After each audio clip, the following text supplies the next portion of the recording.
Welcome everyone to the event about the revision of recent level 5 CI exam in July. We looking at we are looking at the questions from L5M1 and L5M4, and I shall guide you how to answer these topics specifically. Unfortunately, unlike level 4, I don't have pretty close I don't have much information.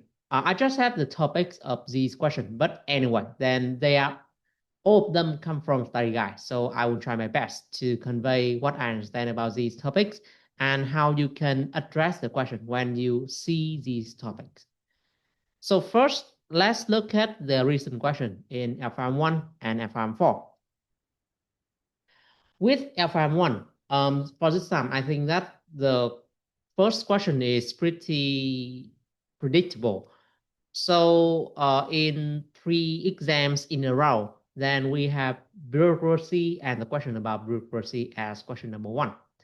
Question number 2, quite new. It is about the benefits of a diverse team and diversity as in general. Question number 3, this is the first time I see this topic in the exam, although I understand that it may come anyway. So this one is about group norms and could be about the features of group norm or how we can apply the group norms in the success of a group or a team. And finally, we have a question about unbiased and the importance as well as how to stay unbiased in managing teams and individuals.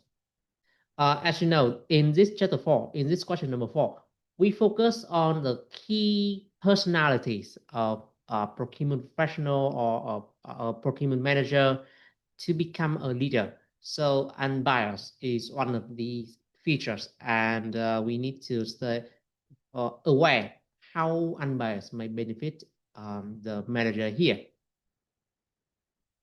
With L5M4, then these are the 4 questions. I don't think they ask these things frequently, so quite new question here and less frequent topics. First, I think this one is the easiest one about the KPIs and how to apply different KPIs in certain scenario. Second question about strategic sourcing. So for this time, they asked to compare between competitive tendering and direct negotiation in the selection of supplier. When we try to source the strategic supplier, then whether we should go for competitive tendering as usual or should we go for direct negotiation? Question number 3 about project funding. I don't know the exact details of this question, but I know that very likely they ask about different sources of project funding and how we can pull the source for funding a project. And question number 4 about the different ways to get stakeholders feedback in communication of strategy.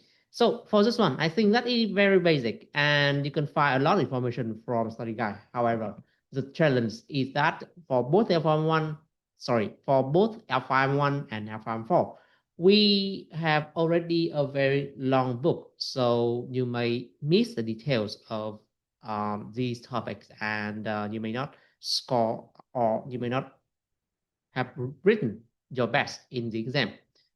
Now, let me consider the details of each question.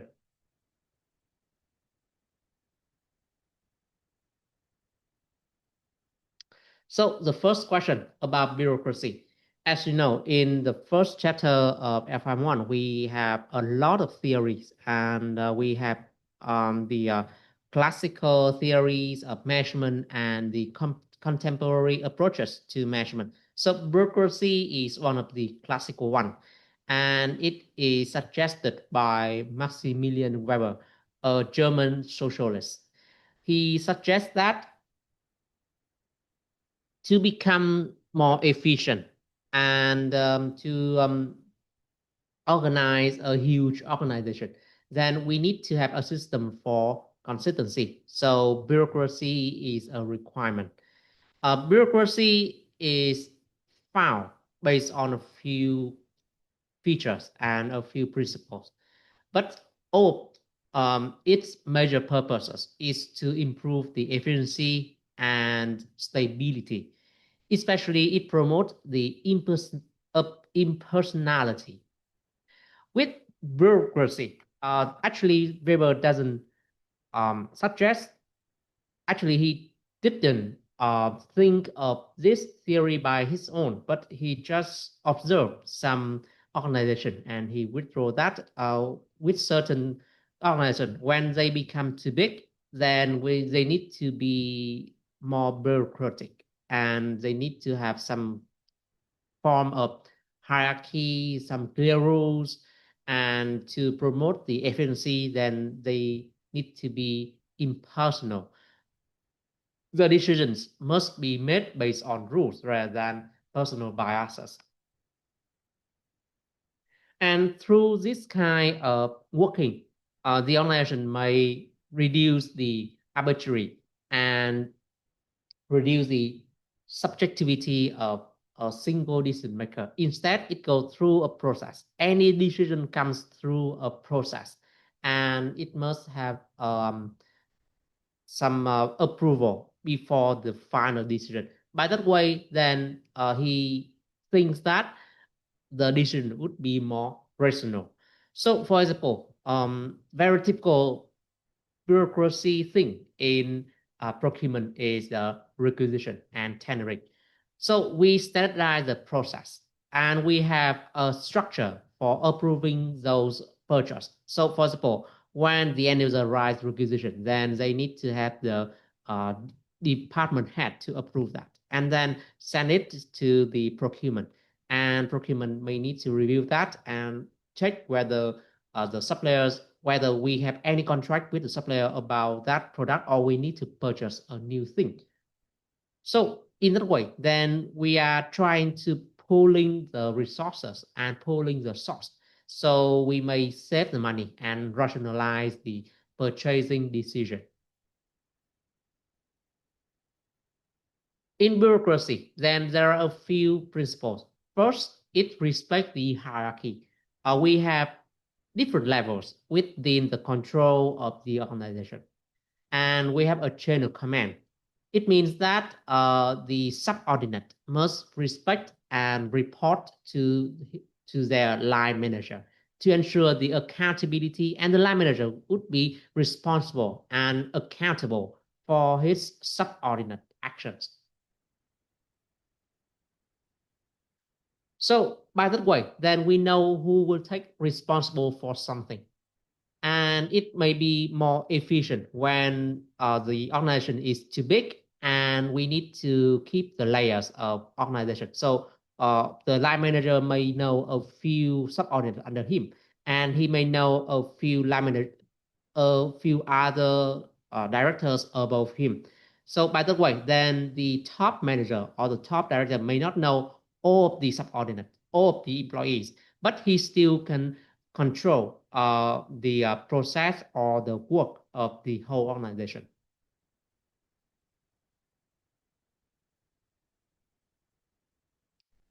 Second, bureaucracy needs the formal rules and regulations.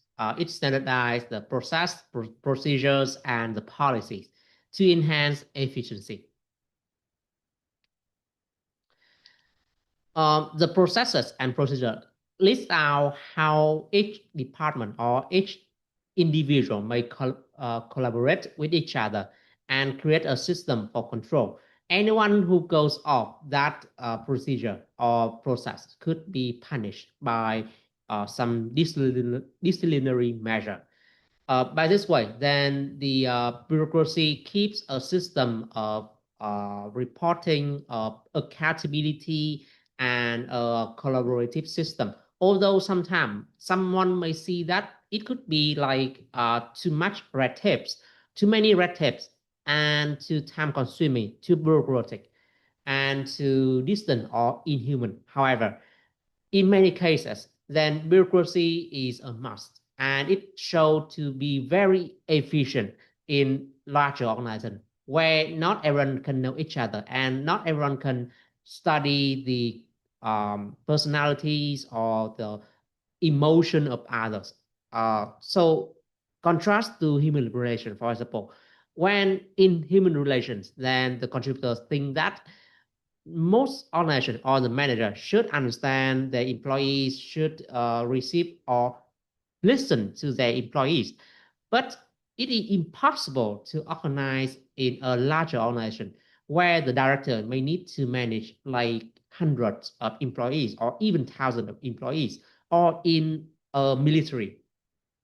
Military is often the largest organization in a country. It may consist of a few hundred thousand persons, or it may be like million of people when we come to larger countries. So with such large scale, then it is impossible to understand everyone. So it is although emotional intelligence is necessary, but formal rules, regulations, and hierarchy would be much more important in such scenario. Third, bureaucracy also promotes the specialization and division labor, respecting the qualifications and talents of each individual.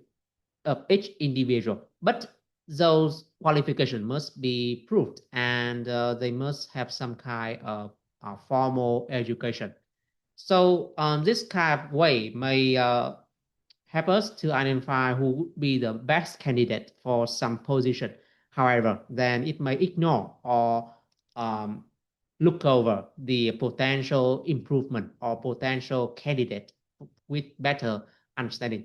So nowadays, then the specialization and division labor could be understood in a less strict way, and they may promote the hiring of not truly a specialized person, but they want to hire some kind of like polymath and someone who knows how to solve the problem more. Next, we have the impersonality. This is very important characteristic of bureaucracy. It contrasts to family structure. With family, then we know our family members and we love them. And so we want to give them the best thing we can afford. But with bureaucracy, it promotes the efficiency. So any decision must be, in principle, made objectively and avoid favoritism or nepotism. You may see that in many organizations, they could be structured around a family. So the family members may take some important role, but that structure may not help them advance far. Actually, then impersonality and meritocracy is the thing that may push an organization further. So depending on the objective, like if the organization wants to just promote or just want to benefit a single family member or a single family, then they can do the personality thing.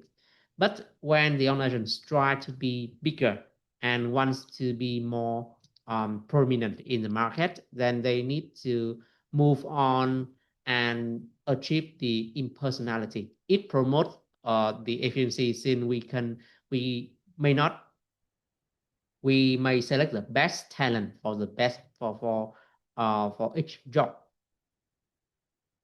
And finally, also related to the specialization and division labor, the career here tend to be based on qualification and merit.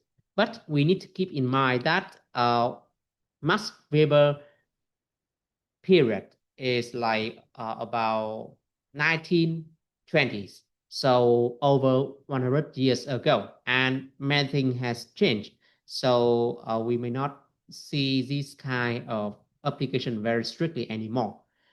With traditional bureaucracy, then of course, many people hate it because it provide or it offer a high level of rigidity, too much red tapes, too many rules, and sometimes they could be fossilized because like the rules are created a long time ago. Now they become something, become some hurdle to innovation.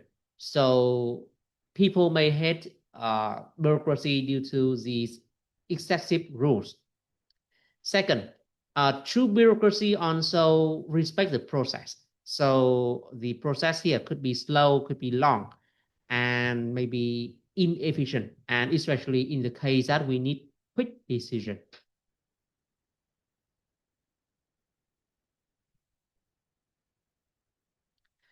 Also, just like scientific measurement, bureaucracy also dehumanizes the employees, and here they may feel like they are the cogs in a machine, not human. They are not treated like human, but just something in the process, just some cog in the machine. And finally, due to the rules and the structure, bureaucracy may introduce some kind of resistance to change. Everyone knows that they need to follow some certain process. But when new things appear, then they don't know how to do. So bureaucracy, as I said, is still a necessity. However, it needs to be more adaptive and more agile, and it could be updated. We can balance between bureaucracy and agility. So we can between balance between the structure and flexibility. The organization may adopt hybrid model. They can keep the bureaucracy in much of their organization, but they can create uh, another unit, another unit, but with more flexibility and allow the employees to be more creative.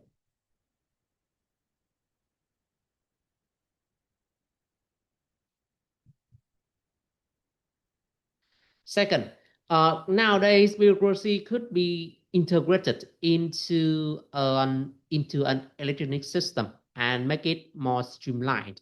So the requisition, tendering, and other processes, other administrative processes could be integrated into a system, and we can track the flow of our system from there. So bureaucracy could integrated into technology as long as the process here is designed for the technology.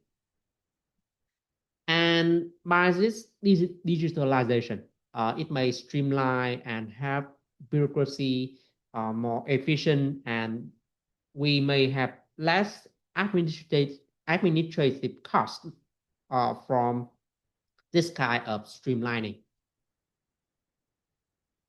So normally I see that the question in L5M1, if they are about bureaucracy, they tend to have a small scenario, and you need to link between the scenario and bureaucracy theory. The thing is, you need to say about the principles. You need to say about the advantages and disadvantages. So and how we can apply bureaucracy in nowadays organization. So I think that I must cover all these things. And normally in your exam, you also need to have you, if possible, you need to write all about those uh, aspects.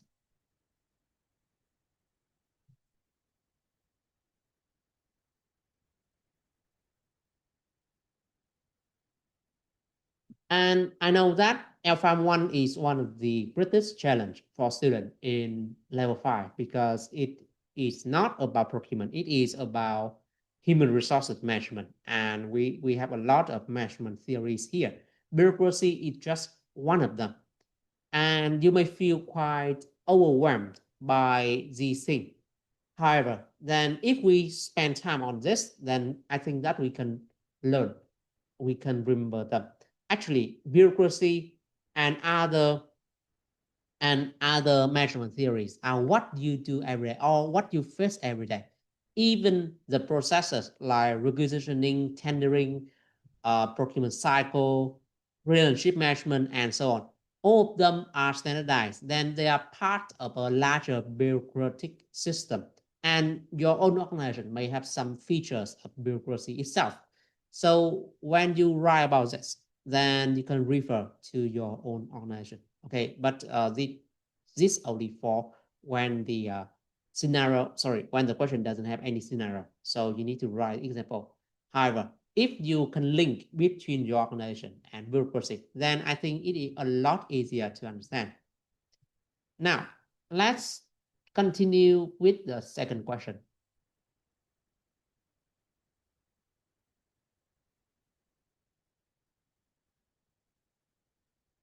I think this one, really very straightforward. The benefits of diversity or the benefit of a diverse team uh, within an organization.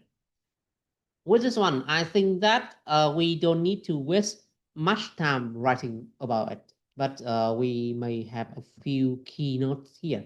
So first, you need to define what does it mean by a diverse team or diversity, and what could be the benefits, and also how we can maximize benefits and potential challenges of diversity. So first, diversity is it means like we have a combination of people from a team within a team. So people from different background, culture, religion, ages, races, or genders can come and contribute toward the end or toward the success of the team. So we can work with the foreigners, with someone not from our country. We can work with other people from other religions, or we can work with other gender, even uh, LGBT community, and so on. As long as our teammates respect the boundaries, and as long as they want to contribute toward the success, toward the outcome, then of course we can work with them. So with this kind of system, then we can introduce new perspective from different background because everyone is unique and they may provide with a new way of working and new ideas. We can expand our talent pool because when we respect their background or tendency, then we don't have any kind of bias and anyone can work with us. So we can hire more person, hire more people, and gather more talent. And also it introduce more ideas and provide innovation. And also it may leave like a better brand image to our customer. It's very simple because you respect the member from that community, then that community will respect you. Okay, so it is two-way transaction. However, diversity is not a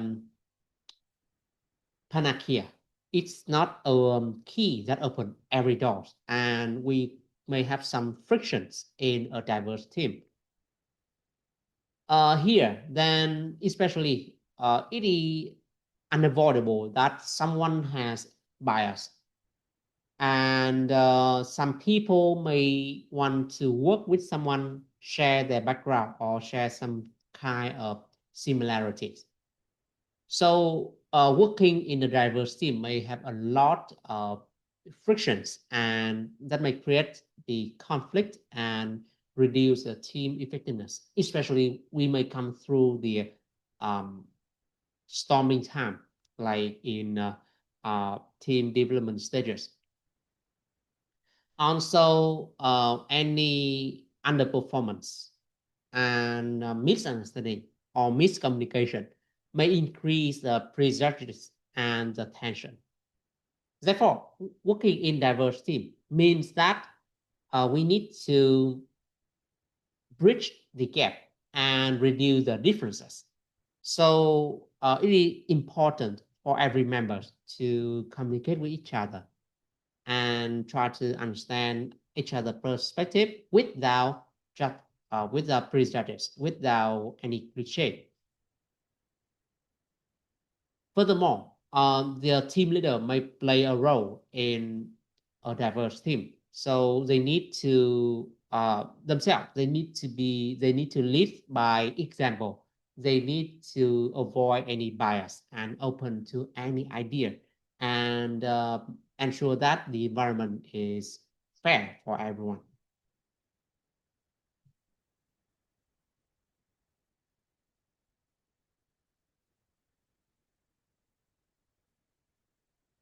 For the second question, I don't think I have a lot to say. Simply about a question about the benefits of diversity, and I think that you can finish this question within a relatively short time.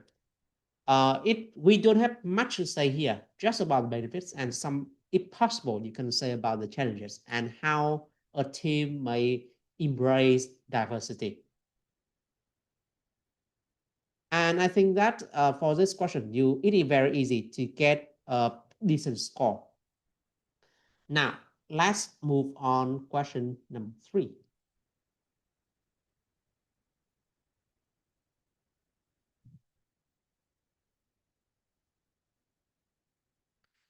Question number 3 is about the group norms. And this is the first time I see group norm as a topic in L5M1 exam. In my practice question on EDME, I recover this because I look at the syllabus and I see that this could be an important topic of group and team management. And some students also report that my practice has this one. So I am very happy that my effort also pays off, and it can help the student in need. So group norms are something, they are essentially they are the rules within the group. The norms here means like everyone respect that, everyone know about it, every team member know about it, and they conform to those norms. It relates to the structure and the identity and the guiding principles of the group. It also affects the decision making and the way the group is communicated. So group norms has a lot of role, and it is actually the capitalize some glue between the team members. They link the team members together. And group norms are not created out nowhere. It they are created from the communication, from the teamwork, from the process of teamwork. And when there's a new member coming in, then the group norms must be reintroduced to that members. The role of the leader in the group norms is quite complicated because the leader may influence the group norm through some actions like the lead by example or through the dispute resolution process. However, anyway, then group norms are very important, and it may work like something that link the team members together and make them more efficient. Here, as you can see, in the first slide, I introduced about the definitions of the group norms and the roles of group norm within teamwork. So group norms may play a very important role, like enhancing the coordination, or building trust and cohesion, or encourage the accountability and driving the productivity and innovation. But positive group norms must be communicated. First, it must be negotiated and then communicated. They are created during the process of team working. So, as you know, in L5M1, it is very theoretical module. So we need to refer to a lot of contributors here. There are some opinions on group norms, and they are just something that I summarized earlier. We have the social identity and group norms from Hawk and Red, 2006. So group norms emerge from the shared social identity and influencing the individual behavior. And the identification within a group provide belonging and shape perception. Okay, so this one is quite long, also a lot of big words. yeah, not easy to remember. Second, the nature of group norms by Posmus. Here you can see that because group norms are unlike written law, they are unwritten law and something that team members understand. So they are not static and they evolve through interaction and reinforcement and communication, as well as negotiation, plays a key role in developing and maintaining the norms. So the norms are created during the interaction between the members. It They are not created from nowhere. They must be created from the process of the teamwork. Leaders may play very important role in forming the norms and enforcing the norm as well. So through the actions, like lead by example, showing the virtues, and through the dispute resolution, then the leader may create some norms, and as long as the team member may see that, and as long as they can see that, as long as they can sense the fairness or they can sense the mechanism behind the leader's behavior, then they can understand the group norms and they can learn that group norm from the leader. There are some group norms could be destroyed, that could be destructive. Norms could be destructive, but there are norms could be constructive and innovative. So different norms result in different outcomes. Destructive norms like only favor a certain group of people or exclusive, only provide the opportunities for certain member, or some very toxic norms like favoritism, nepotism may harm the organization, may harm the team. Otherwise, other norms like openness or honesty about the failure, or direct communication, or high level of accountability. All of them could be norms. So these type of norms could foster innovation, could foster creativity, and could foster the efficiency. Therefore, the norms here is very important. The norms are very important, and they may create something, and they may shape the result of the teamwork. With the norm creation and development, there are 4 stages by Feldman. First, we have the mutual acceptance. This is the initial formation of group relationship. And then we have communication between different members and decision making. And then we have the norms may provide the motivation or productivity of teamwork. And finally, the control organization around the norms, like we can codify the norm through the written rules. So the norms here, as you can see, they are created, but they are also dynamic. They are not static. They are constantly negotiated through the teamwork, and therefore the group norms could be a potential topic in L5M1. Since, as you can see, group norms play such important role, so it is necessary for us to study the norms, to understand about the group norms and how to shape the best norms for the organization, for the team. Okay, so this is question number 3. And as you can see, all these things can be found from the study guide. However, then as I said, our study guide could be quite overwhelmed, and we may feel like very tiresome to read through the book, and we may ignore some certain topic.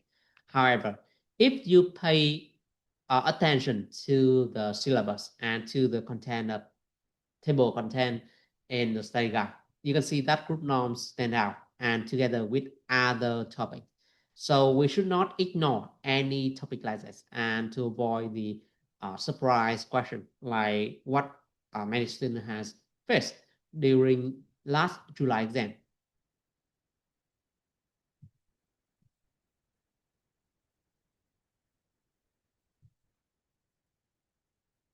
Now, let's move on question number 4. This question is about unbiased, and unbiased also closely related to another term that is equality.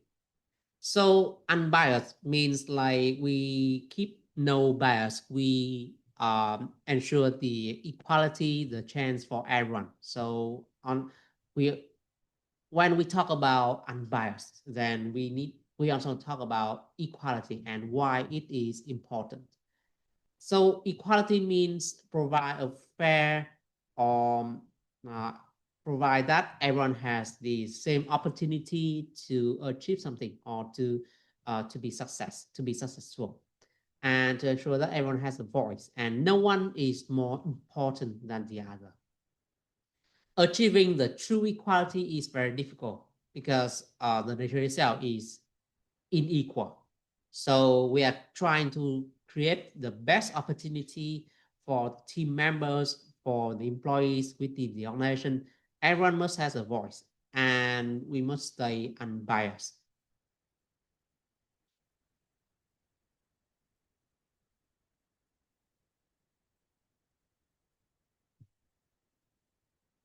So to stay unbiased, then we must be very aware of our own bias and cliche, and also prejudice. Uh, to stay unbiased, then first we must be aware of our limit, and we must know about potential training to raise the awareness of ourselves and of other employees.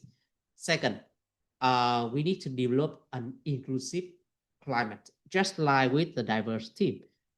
We need to promote the necessity of diversity and develop an inclusive culture where everyone is listened and everyone can respect the difference.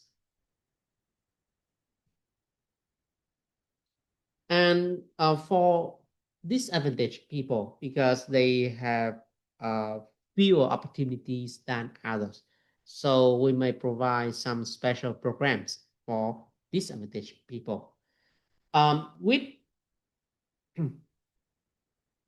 with unbiased, then it means like we need to remove, and first we need to be aware of what we have bias against.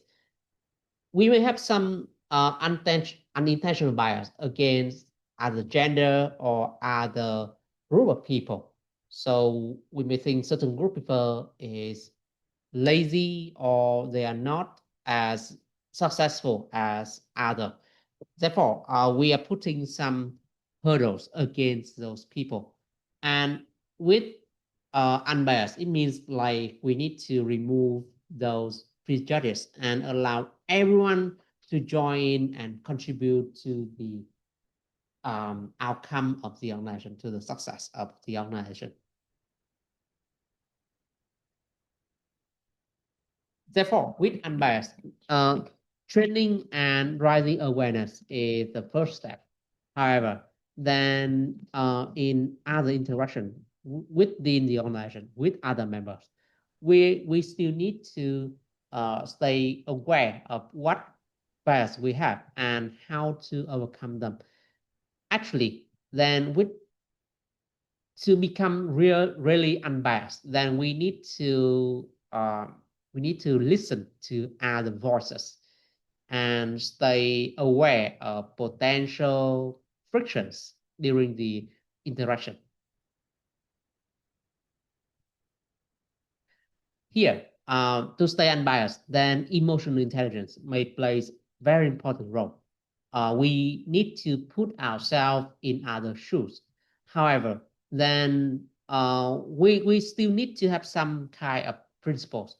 Certainly, like when we understand their emotion, we understand their situation, but we still need to inform them, like they still need to respect the principles, and they still stick to some kind of rules that the organization has set up. However, then becoming truly unbiased is still very difficult. Therefore, with unbiased, I think that greatest, the most important skill must be like being aware and avoid any kind, sorry, not avoid, but um, being aware and staying aware of any bias that you may have during interaction. And the best tool we have here is to listen and put ourselves in other people's shoes. So that is L5M1. And I think that with this one, the most challenging question would be question number 3, since not everyone may look at that. And potentially question number 4 may pose some challenge. It could be quite an overlooked section of the state guide. Now, we shall have a short break, like 2 minutes before I continue with L5M4.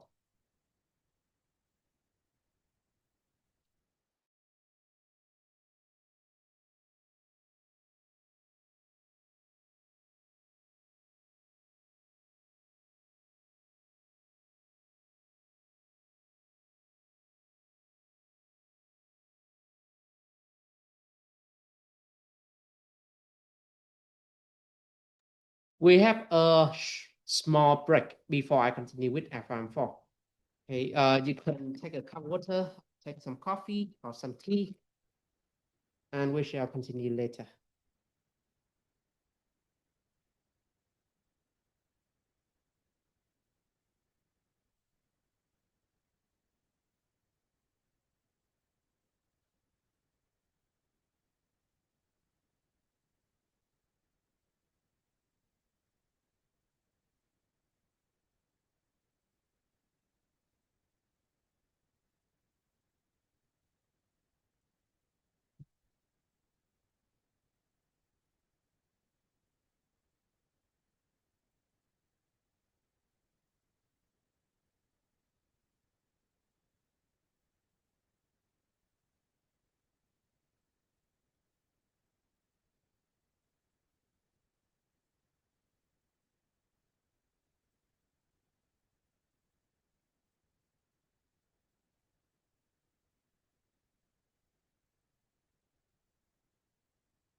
Okay, I think it's time to continue with L5M4.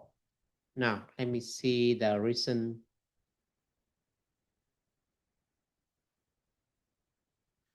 Okay, so we have a candidate from last week exams here with Uma Jerima.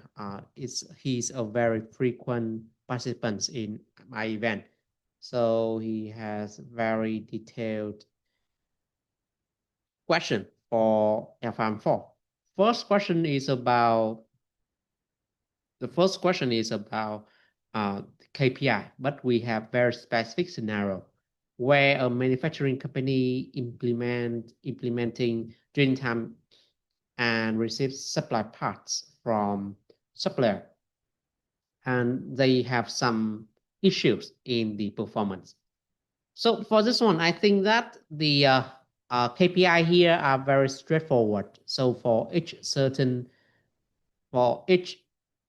area of performance, then we can have some kind of KPI. Here we can use a method known as the critical success factor. First, we need to identify the problems in the scenario. So in Umar Jerima question and methods, I see that there are a few errors. Like first, cost. The costs are above the agreed supply price, and performance assessment suggests that minor improvement, okay, is needed.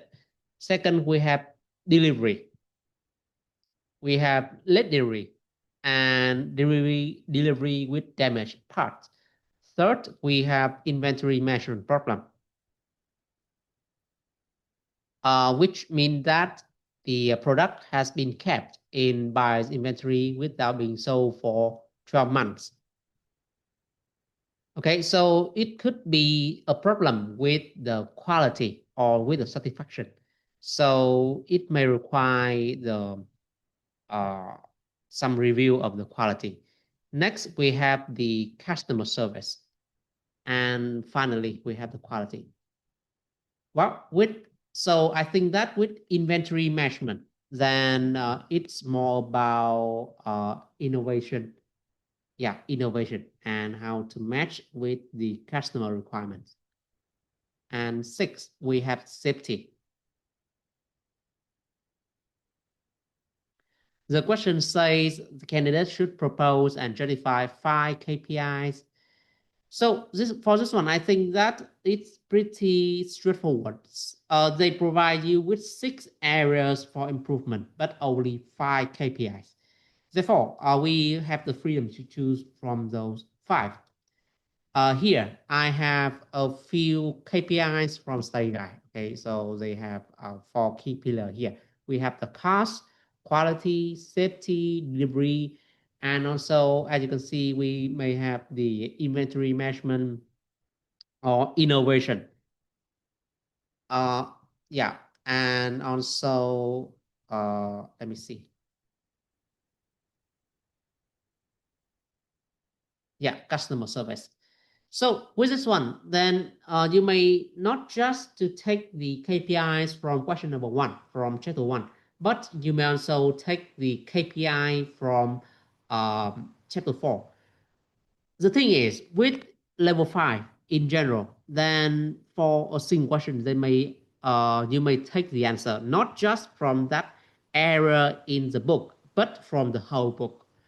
So beyond these KPIs, we can take the KPI from chapter 4. We may take some KPI about customer satisfaction, like satisfaction score, or the European satisfaction measure, right?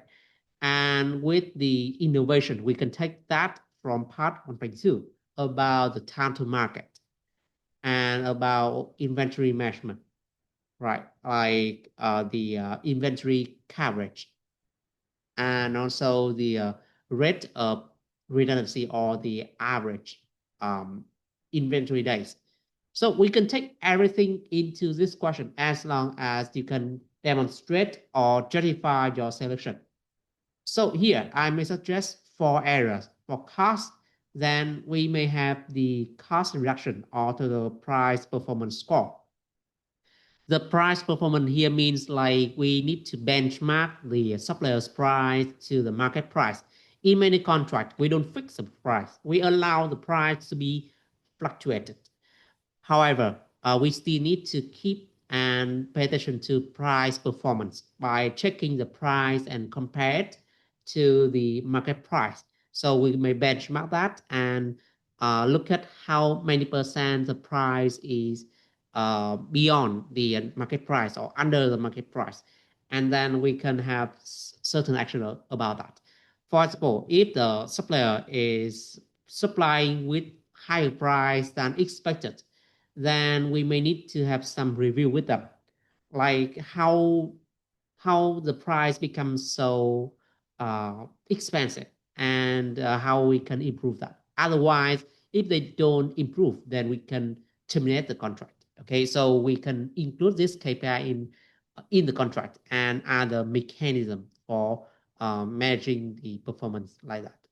Second, with quality, very simple. We just need to compare the fitness for purpose or the rate of compliance to specification or the defective rate, okay, or parts per million.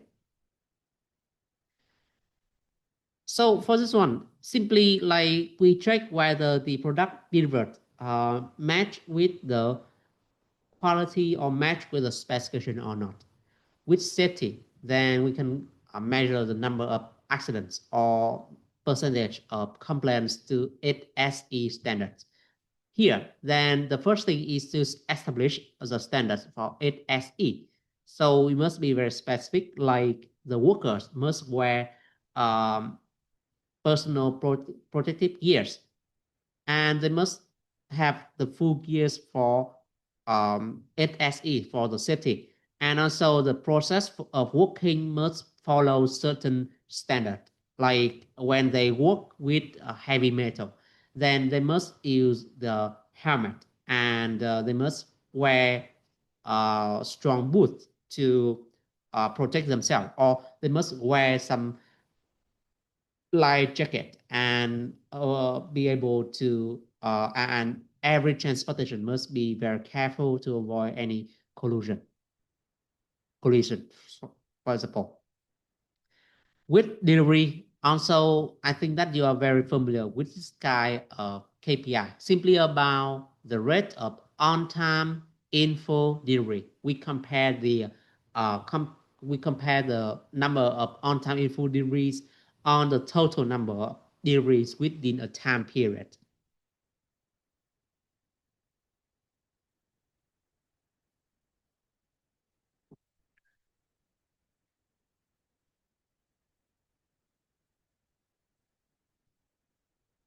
So for question number one, I think that it leaves a lot of space for students to be creative. And as long as you can justify your answer, then it will be accepted. So the question here has two parts. First, list the KPI, and second, justify your choice. The thing is, to justify, you need to understand what are the problems and what could be the critical success factor for that contract. So the contract here is very clear. It is about turning time and inventory management. Therefore, the quality, the delivery would be the key. Otherwise, we must keep the cost down. We must comply with some lean principles and so on.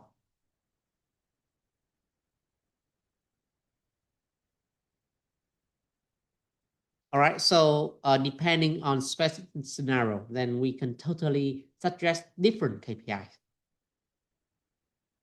Now, let's move on with the second question. I think that Yuma also provides some information. Question number two, standalone question, no scenario. Examine the main characteristics, advantages, and disadvantages of direct negotiation and competitive tendering. All right, so it's very straightforward. We have two ways of selecting the supplier. We can select the supplier based on the competitive tendering, or we can do that through, let me check again, direct negotiation, right? So here I call it the competitive tendering and non-competitive method.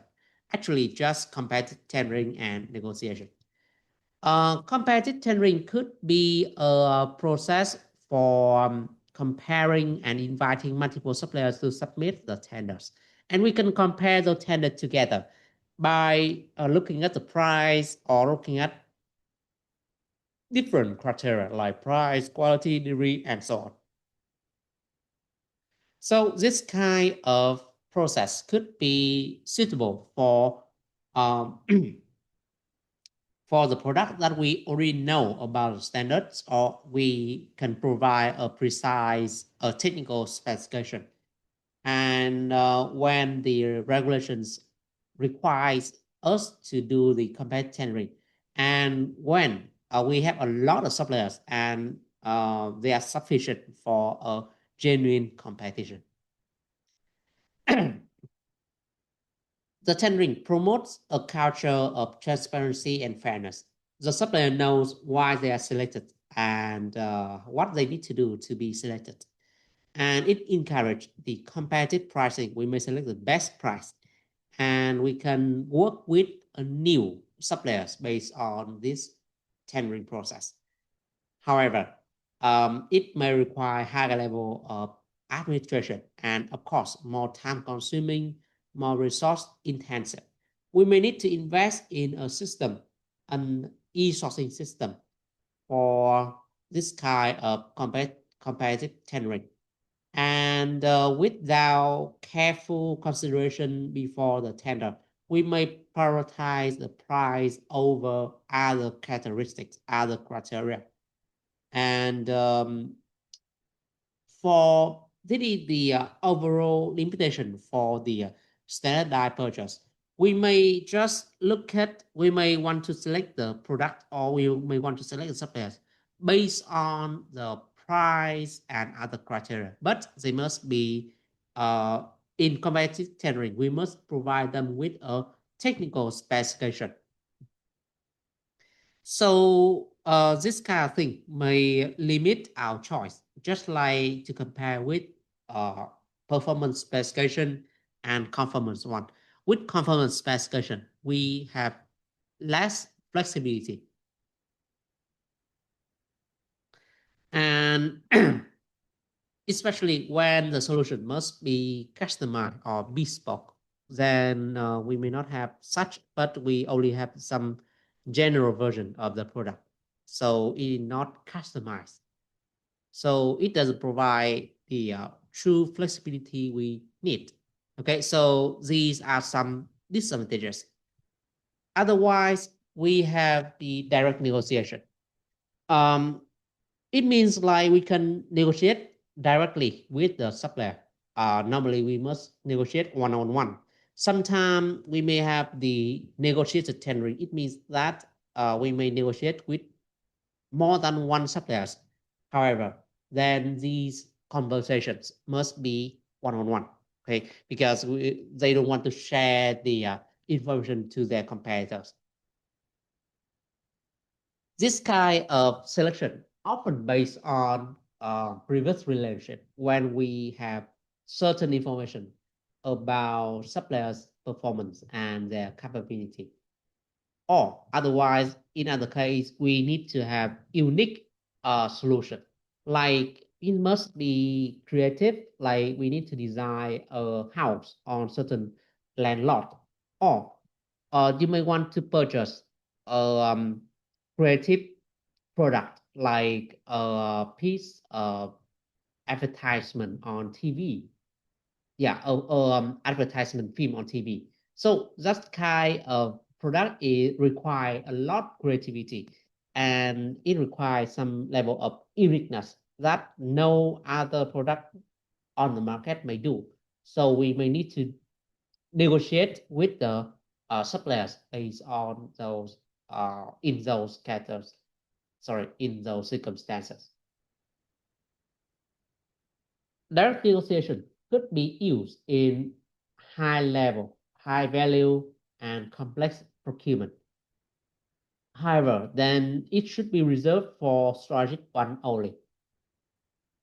And it could be used when the suppliers are more limited. So with direct negotiation, it may foster and it may accelerate the decision making because we only negotiate with one supplier only. However, then it may limit our competition and reduce the transparency. Many organizations or many many individuals may leverage direct negotiation um, to cover some notorious act, some malintention act, like they want to get the bribery, they want to justify for some corruption. So direct negotiation may obscure the transparency, and we may have higher price that we put it on direct competition, on competitive tendering. However, with direct negotiation, then since we can engage with the supplier early, so it can strengthen the strategic supplier selection and strategic supplier relationship.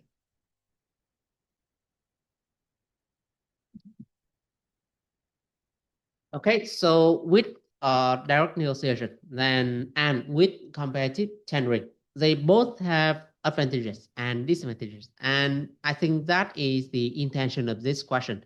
You can see that we can, from our own experience, then we can refer to these things, and I think that in during the exam, if you see this one, then it's pretty easy, and we can link to what we already know from competitive tendering and direct negotiation.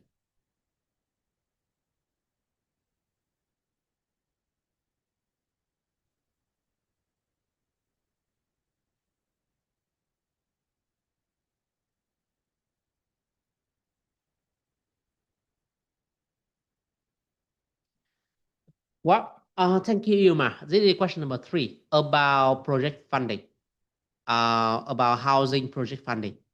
And we need to evaluate the project funding options, different sources of project funding. We have loans, equity, debentures, overdrafts, and lease back of assets.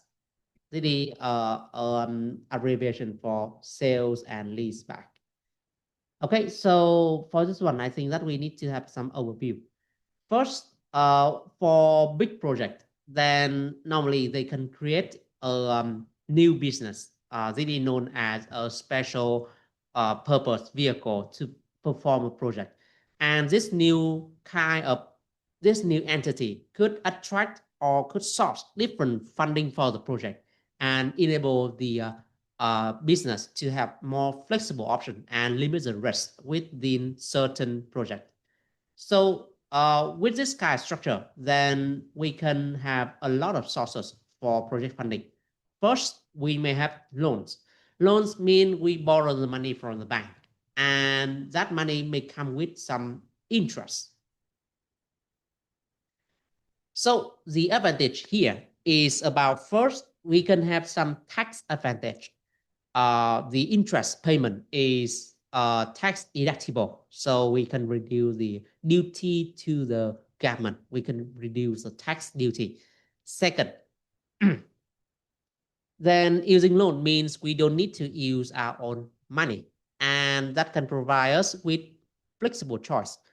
Uh, when we still have some reserve money for the payment or when the product fails. And if the product fails, then we just need to sell the project assets to the bank to set off the loan. Okay, so we don't need to lose our own money here. It means like our own money is not in stake, and instead we have the bank and their interest in stake, so we can reduce the risk, reduce our risk exposure. And third, I think that it's time to talk about disadvantage.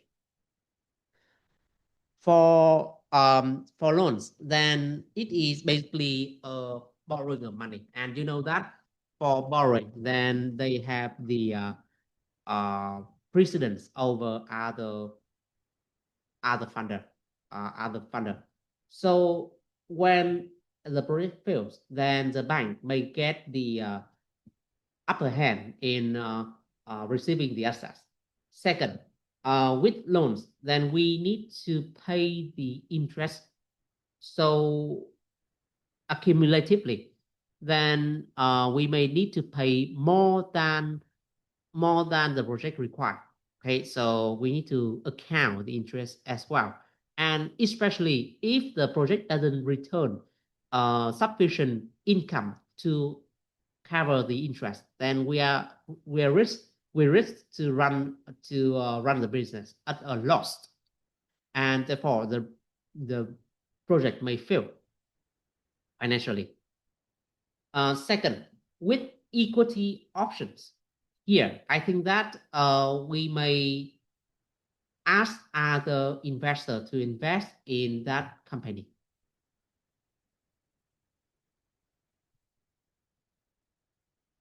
Right, so equity here means like we can sell the equity of this special purpose vehicle to other funders.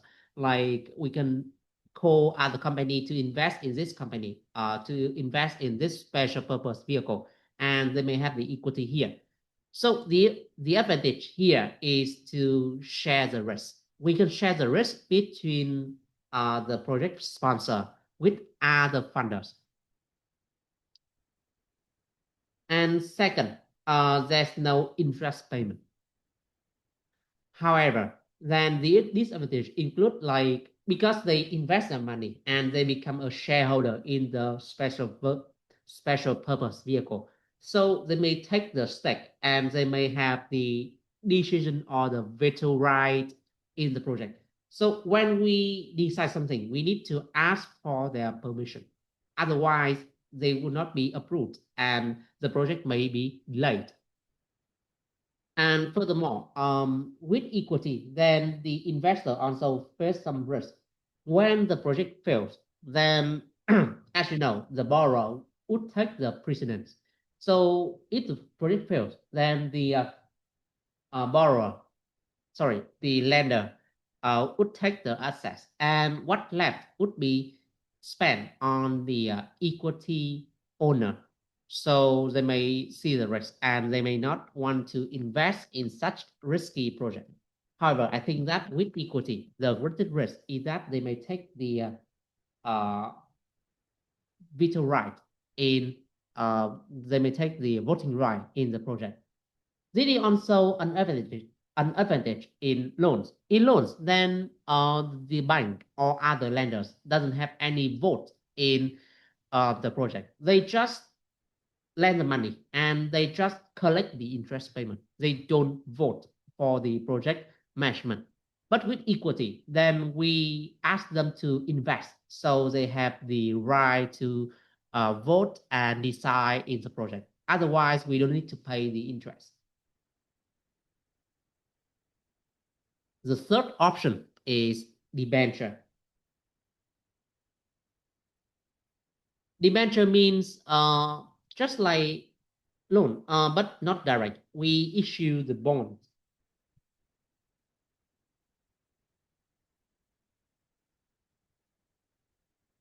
We issue the bonds to the borrower. Here, the bond here doesn't have any collateral assets, so we don't need to make our assets as collateral, and they cannot claim that assets when the project default. That is an advantage. Furthermore, we can source from many investors, and we can pool a lot of money here. That is an advantage of debenture. However, to issue debenture, then we must go through a very complex process of the stock commission or of any exchange or security commission, because it is on type of security and it is about a debt instrument. Therefore, it could be quite complex to get the approval and to convince the investor to invest in this project. We must prove that the project would be profitable. Otherwise, the legal matter in the debenture could be quite complex, and normally we cannot issue the debenture by ourselves.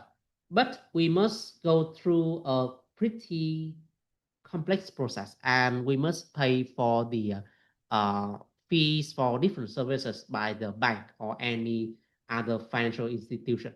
So the money we receive from the debenture could not we may need to pay for a lot of services. So we may not have the full extension here, full extension for the fund here. Next, we have overdraft. In the essence, then overdraft is some kind of like a short-term borrowing from the bank. So it is convenient. We don't need to prove any collateral assets. We don't have any collateral assets, and it is very quick. It doesn't require much documentation, right? And we can just overspend on our account. However, then the interest for overdraft could be quite heavy, and they tend to be short term. So if you don't pay within the time frame, then you can be declared as default, and the project may fail. And finally, we have the sell and lease back. This is quite complex agreement. First, we sell the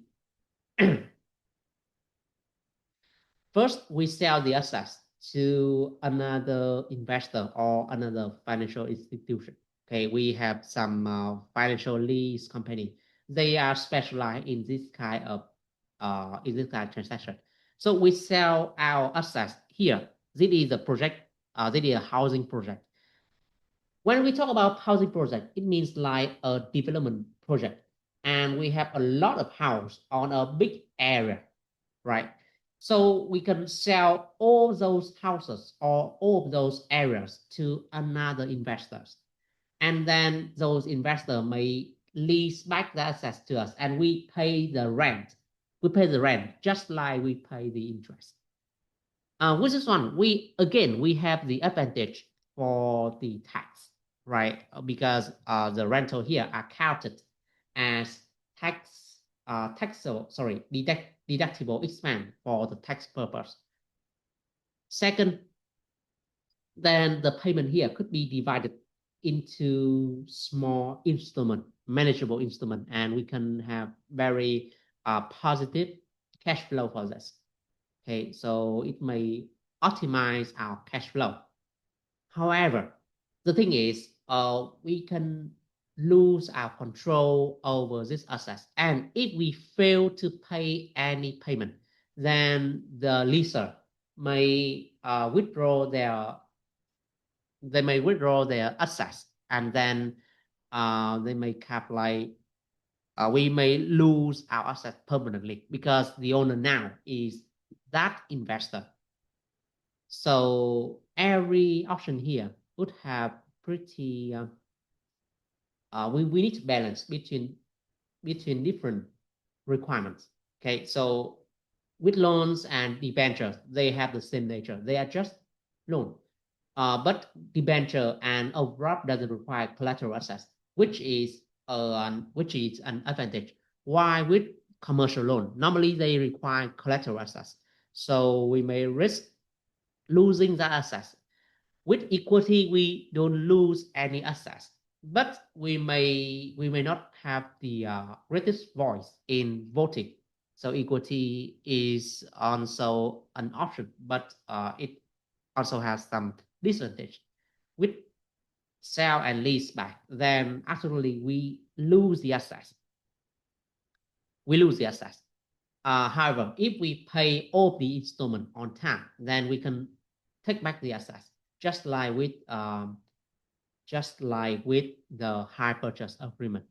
Okay, so eventually, then for this kind of project, we need to ensure that the project outcome would be successful, and if we can generate the positive cash flow, then with any kind of funding would be okay.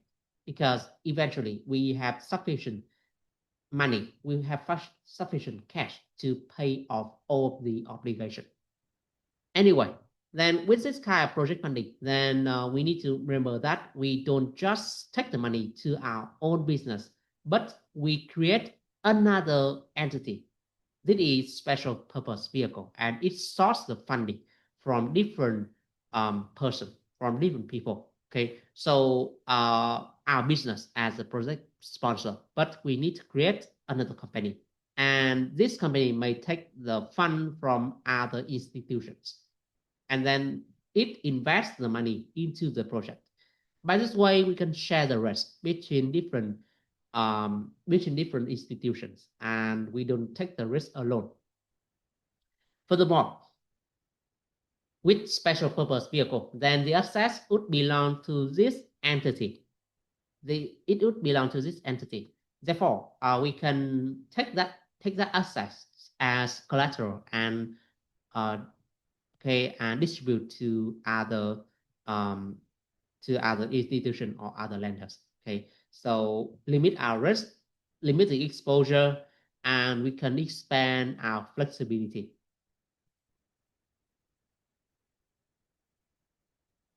The final question from Ima Jerima, I think it's pretty straightforward. Just 5 feedback mechanism for supply chain stakeholder.